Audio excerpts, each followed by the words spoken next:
Oh, yes. So Charlie Kirk went to Portland. I think he went to PSU and did what he does: set up a table, set up cameras, and so it's very, very good because you see he put it on his channel. And one of the best things is that you get a sample of what it's like on a bus in the Northwest, what it's like for a moment at kind of the bottom of the economy when you're talking to these people who, and what's really great is how they like, when you watch his video, the way that they will do anything to dodge questions, get just matrixing, because they know everything. They know they're going to be proven wrong. They know that people on the right always have like encyclopedic knowledge of why they're wrong, and that they kind of have sort of this quilted cat of historical events and stuff that's usually not even real data, that they just throw out there. Now, what's very important is that Charlie Kirk is showing something that's exceedingly important, that actually recently kind of violent white men have made me understand this, like ones who really commit crime. What you're seeing are what they would call Caucasians. These are not woods. So these are guys who, they'll dress punk rock. They'll do also. The thing is, though, these are wimps. These are chumps, weaklings, and they'll go along with anything because they have to. Now, one of the most important people he stumbled on, well, no, actually, it's not even most important. It's just really good to see this video because you get a sample of that's the college educated in Portland. That you get these guys who are just sort of fried hippies and like sort of the hippiest losers of punk rock. And just so, and that they can't argue out of a wet paper bag. They have no capacity for rational argumentation. And what you'll see, one of these guys, he's just kooking out. He's just totally kooked out, and he's got all these issues with religion and all this stuff, and that's very normal here.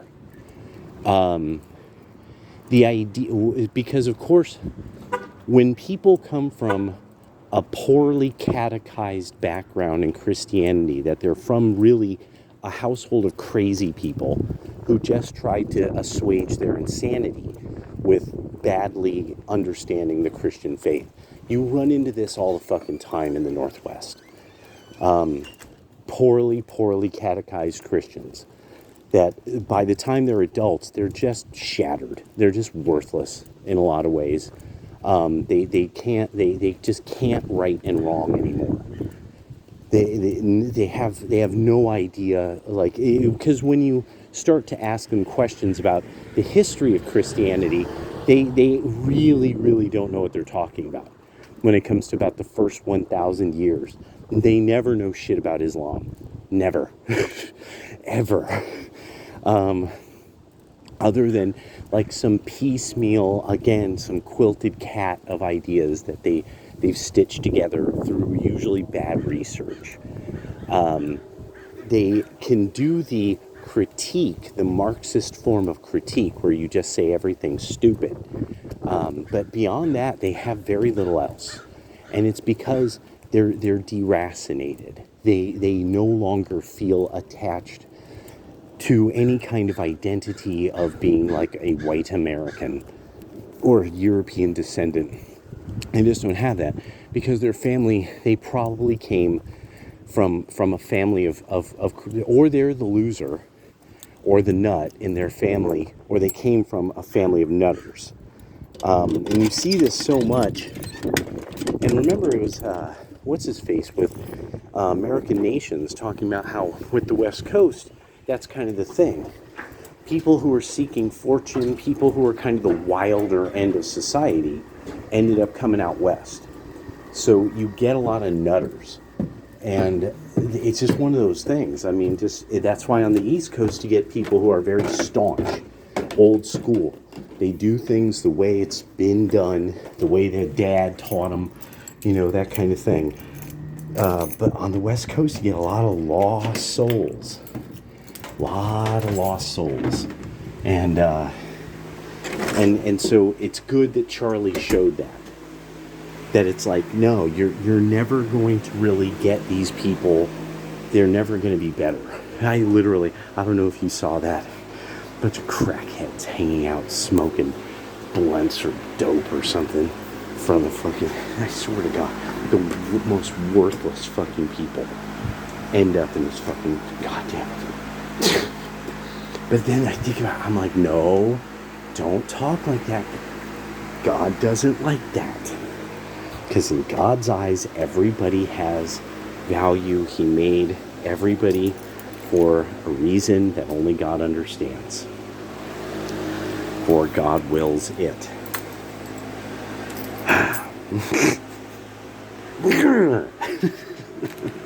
So, oh well. But that's it. That's it. That's life. That's the way life is. At some point, somebody had to deal with Hannibal. Somebody had to deal with the Saracens.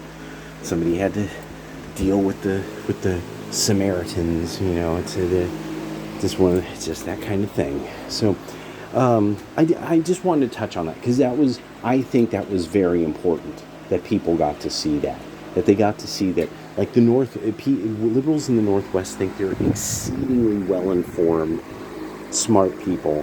Yet they can't demonstrate it whatsoever because their society is failing. Their specific part of society is totally and completely collapsing, and they literally are doing nothing.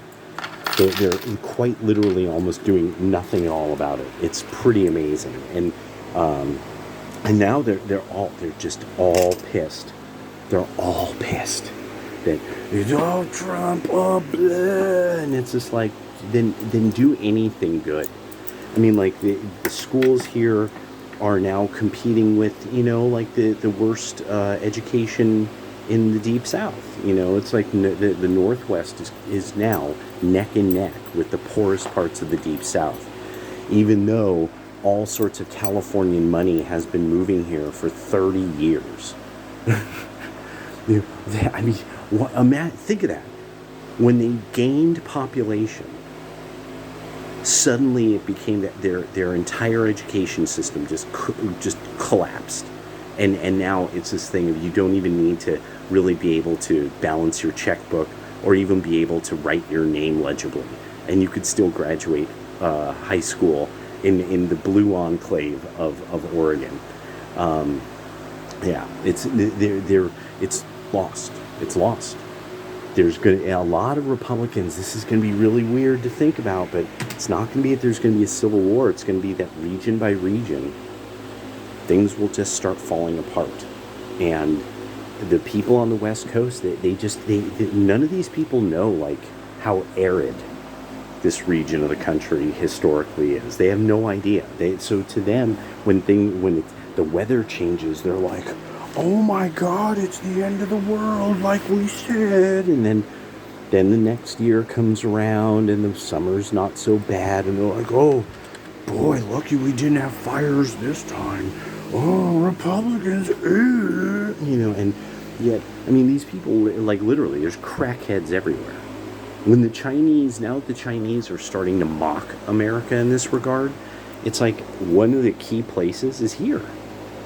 When San Francisco's bad enough, but it's even more telling when you get to a place in Oregon that it's just like, why are you people tolerating this behavior? Why are you people just letting people rob and steal? Why are you letting them just get high next to schools? Like there was homeless encampment. They had to try to figure out what should we do about the homeless encampment that they put together over by this school. Can we move that? I don't feel comfortable with that. These people were barbecuing. They were literally barbecuing in this homeless encampment right by a fucking school. And it's like, Yeah, because you're cowardly people. That's the liberals of the Northwest are not that bright. A lot of them are high school dropouts, and they're cowardly. They're fundamentally cowardly because they won't defend women and children. They don't. They don't have a concept of how to do that. Because they're feminists. They're male feminists, so they actually are probably kind of rapey. So, all right, creepers, just jeepers creepers. All right. Well, yeah, stay safe, America. It's only going to get more interesting from here.